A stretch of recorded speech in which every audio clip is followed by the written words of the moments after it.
I don't even know where to start because that was amazing. So we just finished listening to Anthony Trucks basically destroy the imposter syndrome myth. So I'll go ahead and throw it over to Chad, see what kind of amazing notes you have down. I think the hard part about this is the majority of my notes have stars next to them. It wasn't like, hey, I'm just taking notes and I started a couple things. It's like, oh, Joel has 23 points to make today. So this should be interesting. Dude, that was so good, man. I hate to always say one of my top five favorites this year because I've said that like 27 times. So that's probably top 10. Okay, we'll just go there. So good. I love how he started off with this story because he just draws you in. And what you see is, man, he overcame the odds. You know, he wasn't supposed to be here. And I think that in itself just gives us all hope that if someone else did it, because a lot of us are hearing about this guy for the first time, if someone else was able to overcome all these things despite getting off to a slow start in life or having the odds against them or not being set up for success from the get-go, then I think what the message to all of us is that we can do it too.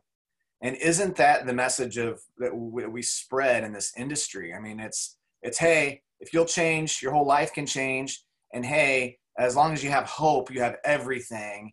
And it can always get better, and you can always learn a new skill, and you can hang out with people who are going to make you more excited about your life. And it's just this whirlwind of awesomeness. And that's what we just experienced with this guy. So my first one is just his story of being an overcomer. I mean, I love that. And there's so much within that just that we can learn how to tell our story, because every single person watching this has overcome something. You've come out of something that others need help to come out of. And so we're qualified. But I love this concept of embracing feeling lost because, you know, I remember back in fifth grade, when I was going into fifth grade, I went from one school, first through fourth grade, and then I was going into the next, what we called intermediate school where I was at. And I had my first locker. Remember when you get your first locker and you had to actually do the combination? And I just remember being stressed out like, oh my gosh, I've got my first locker. I've got to memorize this code. What if I forget it? How am I going to get in there? I'm going to be late for class.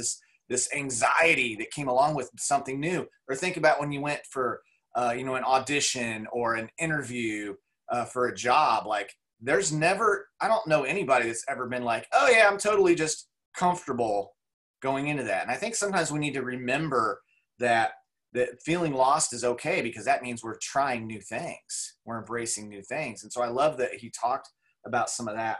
Man, when he said what you create creates you, oh my gosh, that was so, so huge. We fight for what we think we deserve. Man, so we have to work. It's work to feel like we deserve more, because if we feel like we deserve more, then we're going to fight for more. If we only feel like we deserve a little bit, then we only fight a little bit. And I think this is a huge one for me to capture, because one of the things that clicked for me is I have to help people understand they deserve more. I have to help people understand they're worth more than what they think they're worth right now. I have to help people look in the mirror and see what God sees instead of seeing what the enemy has come in and hijacked and causes us to see. It's so easy for us to look in the mirror and see the dirt.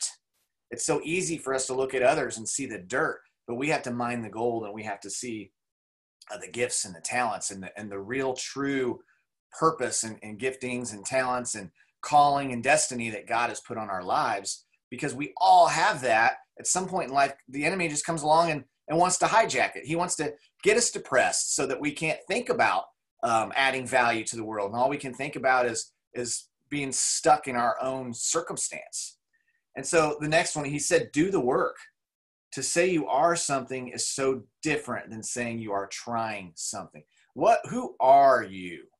That's a great question to ask. Who are you? How do you see yourself right now?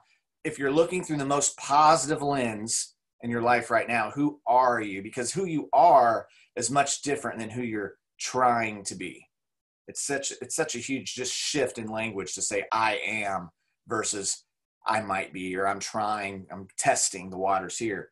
And he said, embrace the imposter syndrome, because, we are imposter. If you're getting ready to have your first child, there's going to be a little anxiety involved. You're like, who am I to have a kid? We all say that. We all say the same thing. Who am I to be a husband when I've never been a husband before, right? Who am I to start a business and go, wow, I'm a CEO? Hello. I mean, I think we've all felt like if the first time you had that thought, imposter, because if you've never been a CEO, most of you are probably like me, you never had any training. If I had classes in school, become a CEO 101, I would have taken it. But no, everything I was ever taught was just how to be a good employee and try and work my way up, never getting to even close to the CEO, right? So we become entrepreneurs, and all of a sudden we're like, oh, I'm a CEO now. What does that even mean? Right? And we have to embrace the process. The wheel thing for me was the identity. Okay. So when he says go around, and I get to a talk later from going from worrier to warrior. And this is like going to be the meat of it now. So he talked about identity is who we are in flow. I mentioned Tom Brady. Tom Brady's not thinking. It's just who he is. So whoever you are right now. Who I am right now. Good news is that we don't have to fly south for the winter. We're not a goose, so we can change, right? We're not a tree, so we can uproot and we can change our location if we want to. There's so much we can do. And he said your identity goes to your beliefs, and your beliefs lead to your thoughts, and your thoughts lead to your feelings. Your feelings lead to your actions lead to the outcome, the environment that we create. So again, it all goes back to identity. Who are you? Who do you say you are right now? And who do you want to be? Because when you figure that out and you make that shift and you start being intentional about who you want to be, then that's going to lead to new beliefs. Jim Rohn would say philosophies. Like when I learned the philosophy, profits are better than wages. Now all of a sudden there's a click in my brain, and I'm not looking for an hourly wage. I went from thinking, man, if I could just make $25 an hour to, whoa, profits are better than wages. How can I create things where I can earn profits? Like it works, you build an organization and you earn off profits, which is far more, the potential there is far more than we can ever earn for an hourly wage. So it just becomes a truth that profits are better than wages. Or what about something like, don't wish for less problems, wish for more solutions. Don't wish things were easier, wish you were better. See, instead of then working on looking at the external and saying, man, I wish this would change. I wish all these things out there that I'm not in control of would change. I look inside and say, wish I was better. Oh my gosh, if I get better, I can control that. I can control me waking up every day and getting better. So I love that wheel, that circle. And then let's see if I had one more right here. What would the person who has what I want do? What a great, great question. And I love these types of questions because it helps us form who we're becoming, right? It's like if you're a single guy, what is my dream wife? Or if you're a single woman on here, what is your dream husband? Okay. And then you just go and you write, or even what are your dream kids? Like who would you want your kid to be? And then you go, okay, what kind of parent do I need to be to guarantee that my kid or set my child up for success? And then we say, okay, here's where I need to grow. Here's where I need to change. Here's what I need to do. And it really becomes simple because if we find someone else, if you're in Walmart and you see a mom walking along, she's got 6 kids and they're holding on to the cart, right? And they're saying, yes, ma'am. And they're being polite. And you just look at that and you're like, that tells you a lot right there. It tells you, man, this woman is a good mom. I wonder how she got there, because it just doesn't automate. You don't just have 6 amazing kids by accident, right? You might get 1 out of 3 or something like that. But that means she put in some work. She was intentional. She probably read some great books, had some mentors, been around some people. So we can go and learn from people. I mean, the books we read and the people we meet are what's going to change us the fastest and change us the most. And that's why even today, John Maxwell will interview someone every single month, take him out to lunch so that he can grow. I mean, he's teaching everyone, but he's still intentionally growing every single month. So I love this one, Joel. I would love to meet this guy, man. I'm like, dude, I need to like Facebook stalk him, whatever, find out where he's speaking, where he lives, get out there, get around him, because he's got his hand on all this stuff and he's accomplished so much, and he's transparent and he's gone through all the things. I mean, football injury, his identity, I'm sure, was football. And so all of a sudden he's like, oh my gosh, what do I do now? And he shared, he went through a season of being lost. That might be the season people listening right now are in, Joel, with us. But I think the good thing is that as long as we have hope, there's always a good ending to the story.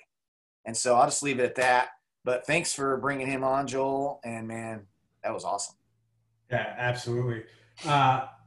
It's one of those things where he's one of those hidden guys that you stumble upon. I stumbled upon him probably 2 or 3 months ago because he showed up. One of his videos showed up in my timeline on Instagram, and I was like, "Oh, this is amazing!" And I instantly started following him. I shared that video. And I told you earlier, I'm pretty sure I shared it in the page, so I'm gonna have to go back through and find it. If not, I'm gonna go find it again and post it because it was so powerful. I love how Anthony starts this talk. First, he was pretty much going through and telling you all of his failures and how much he messed up his life.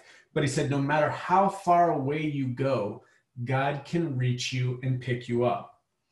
He talks about, the walls of that's not who you are. People put these walls and barriers up saying, well, that's not who you are. That's not who you are. When you're trying to speak who you want to become, they said, well, that's not who you are. Well, the thing is that they don't know that that's who God has called you to be or become. So don't let those walls hold you back. He said, climb over the walls. I mean, this is like inspiration 101 rapid fire. This one was, it's not the information you have access to, it's what you do with it. Guys, it's not the number of Zooms you have. It's not the number of KPIs you look at. It's not the steps to success. It's what you do with it that's going to create the success for you. Next one right after that was what you create creates you. You want to be a different version of you, go out and create it, and then it becomes you. To say you are something versus saying you are trying to be something. That's huge. Stephanie talks about this all the time. When we meet people at events, remember when we used to have events, we'd see people and we'd say, hey, what rank are you? And they'd say, I'm just a diamond or I'm just a ruby. Well, those people will stay at just a ruby or just a diamond for an uncomfortable and frustrating amount of time. So the thing that Stephanie always says is no, say, I'm almost diamond or I'm almost double diamond. You are almost what you're going to. You are all almost black diamond because you're taking steps towards it every single day. And that was our black diamond speech when we went and we had that moment to share with everybody about the journey is you're almost there. If you just keep going and keep doing it and keep speaking it, it'll eventually take place. But it also goes back to what you create creates you. You have to go create it in order for it to happen. And it also goes back to the next thing. You have all the information that you need to go black diamond. You just have to put in the black diamond work. Next one, gosh, you can never do anything the way someone else does something. So stop trying. God made you to do it the way you're supposed to do it. You can follow their example, but your path will never be the same as someone else's. And that's a specific reason, because your story, when it's your time to share, will impact people that are along the same path as you. Going through life, if me and Chad get up and speak, we're going to have two different stories and paths to get to where we are now. And those are going to reach two completely different groups of people when they talk about speaking to your audience. The people that you're designed to impact are going to have the same similar struggles that you have to go to. The thing about, Anthony that he really connects with is because he was a foster child, he connects with a whole group of people that went through the foster care system. Not only that, he probably connects with people who are part of the foster care system, the parents that are raising foster children. So he has the ability to speak into those groups. Chad and I can't speak into those groups, but he can. You've been a foster child. You can speak that, and it's part of your story to give hope to other people within that system. Purpose is a gift that you get to earn. You have to go get it. It doesn't just come to you. You know, people constantly sitting around going, oh, I wish I knew what my purpose was. Oh, I wish I knew what my purpose was. Well, the thing is it's never going to come to you. He said it's a purpose pothole. You're going in a specific direction, and then all of a sudden you fall into your purpose by accident, or you find it by accident.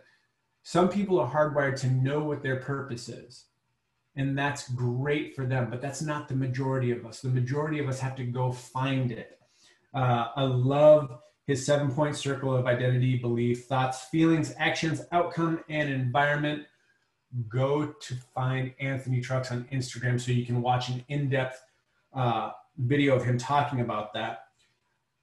Emotions stop actions.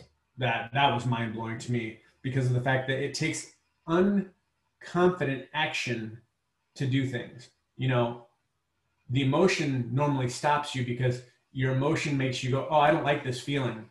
He likened it to jumping off of a cliff into water when you're younger. When you're younger, you run up and you just jump off because your mind doesn't stop you. But you get a little bit older and all of a sudden you start going, well, that's pretty high up. I don't think I'm going to do this jump. But you know that if you do that uncomfortable, unconfident action, the outcome will be awesome. You'll be in the water and you'll be like, that was amazing. And he said, by the end of the day, you're doing backflips and, you know, triple loops and you're diving in 100 times because it just took that one action to unleash everything that was in you, all of the talents that you had within you. So make sure that you're taking that unconfident action. And I don't even know if unconfident is a word. Like when he said it, I was like, I understand what you're saying, but I don't know if that's an actual word. So he's making stuff up. The identity gap. That's amazing. Who is the person you want to be? Start asking yourself, what would that person do? You know, bracelet, WWJD, what would Jesus do? Well, you got to have the, what would the future me do? Make sure that you're asking yourself that question when you come into situations that you're like, I don't like how I'm handling this. What would the perfect person of myself do in this situation? Don't just point out problems, show the solutions. You need to share the process of your results from your life in order to help other people. And finally, the last thing that I've got in here is one of mine, and I know Chad's core purposes, is to help awaken in you what has been awakened in us. You know, somebody shared something with us that unlocked something that opened more for us. You know, it works this year. It's the year of more everything. We just want to unlock in you and awaken in you what that greatness is that's lying underneath that thin layer of doubt, because we know it's there. If we can just help break through that doubt for you, we know that you can accomplish amazing things and change others' lives as well. Guys, go out, make it an awesome day, and we'll see you here again next time.